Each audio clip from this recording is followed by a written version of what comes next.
అండి, welcome back to my channel. ఈరోజుటి మన ఛానల్లో రెసిపీ ఏంటంటే అప్పటికప్పుడు చుట్టాలు వచ్చినా కానీ లేదంటే పిల్లలు ఏదైనా తినాలి అనుకుంటే వేడి వేడిగా ఇలా చేసి పెట్టండి.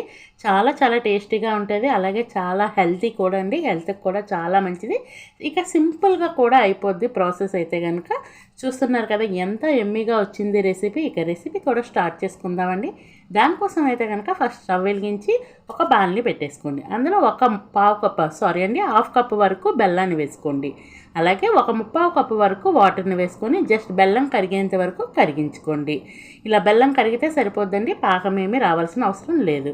నెక్స్ట్ ఇంకో బౌల్ తీసుకొని ఒక కప్పు వరకు గోధుమ పిండి, అలాగే ఒక హాఫ్ స్పూన్ వరకు అయితే కనుక యాలకుల పొడి ఉంటే యాలకుల పొడి వేసుకోండి.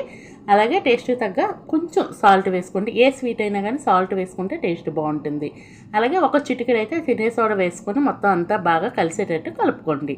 ఇలా కలుపుకున్న తర్వాత ఈలోపు బెల్లం కరిగించి ఉంచుకున్నాం కదండి, అది చల్లగా ఇవ్వాల్సిన అవసరం లేదు, కాస్త వేడిగా ఉన్నా పర్వాలేదండి. ఇలాగ ఏదైనా ఒక స్ట్రైనర్లో స్ట్రెయిన్ చేసుకుంటే చెత్త ఏదైనా ఉంటే కనుక పోతుంది, పైన ఉండిపోద్ది.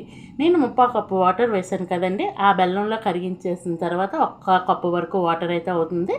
అదంతా నాకు కరెక్ట్గా సరిపోద్ది. ఒక కప్పు పిండికి అయితే కనుక ముప్పావు కప్పు వాటర్ వేసి బెల్లం కరిగించుకుంటే కరెక్ట్గా సరిపోద్ది. అలాగే నెక్స్ట్ అయితే కనుక ఒక స్పూన్ వరకు నెయ్యిని వేసుకోండి. మంచి అరోమా అలాగే టేస్ట్ కూడా చాలా బాగుంటుంది. ఇవన్నింటిని బాగా కలుపుకున్న తర్వాత దీన్ని ఒక హాఫ్ అన్ అవర్ అయితే సైడ్ పెట్టేయండి. ఇలా మొత్తం బాగా నాని ఉంటుంది చూడండి. ఇలా నానిందాన్ని మరొకసారి బాగా కలిపేసుకోండి. అలాగే ఈలోపు డీప్ ఫ్రైకి ఆయిల్ కూడా పెట్టేసుకున్నాను. ఇలా ఉండాలండి, మరీ థిక్గా ఉండకూడదు, మరీ పలుచగా ఉండకూడదు. ఇలా ఉంటే కనుక లోన ఉండలుగా కాకుండా చాలా టేస్టీగా వస్తుంది. అలాగే ఈలోపు డీప్ ఫ్రైకి ఆయిల్ పెట్టేసానని చెప్పాను కదా, వీటిని అయితే కనుక నేను వీడియోలో చూపించిన విధంగా వేసుకోండి. మరి బోండాల్లా వేసుకుంటే లోన ముద్దగా ఉండిపోద్ది. ఇలా పల్చగా ఉండేటట్టు వేసుకోండి. అలాగే ఈలోపు మీకు చిన్న రిక్వెస్ట్ అండి, మన ఛానల్ ఇంతవరకు ఎవరైనా సబ్స్క్రైబ్ చేయకపోతే ప్లీజ్ అండి సబ్స్క్రైబ్ చేయండి. వీడియో నచ్చితే లైక్ చేయండి, మీ ఫ్రెండ్స్ అండ్ ఫ్యామిలీ మెంబర్స్కి షేర్ చేయండి. ఇలా వన్ సైడ్ కలర్ వచ్చినాక రెండో వైపు కూడా మంచిగా కలర్ వచ్చేంత వరకు ఫ్రై చేసుకోవాలండి.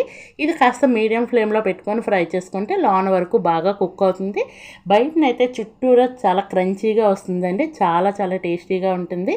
అలాగే చాలా సింపుల్గా కూడా అయిపోద్ది. ఒకసారి అయితే ట్రై చేసినాక ఎలా వచ్చిందో కూడా నాకు కామెంట్ బాక్స్ ద్వారా తెలియచేయండి. పిల్లలు స్కూల్ నుంచి వచ్చేసరికి ఇలాంటి రెసిపీస్ చేసి పెట్టండి, చాలా చాలా ఇష్టంగా తింటారు. అలాగే హెల్త్ కూడా చాలా మంచిది కదండి, గోధుమ పిండి అలాగే బెల్లంతో చేశాం కాబట్టి. ఫైనల్లీ రెసిపీ అయితే రెడీ అయిపోయిందండి, రెడీ టు ఈట్.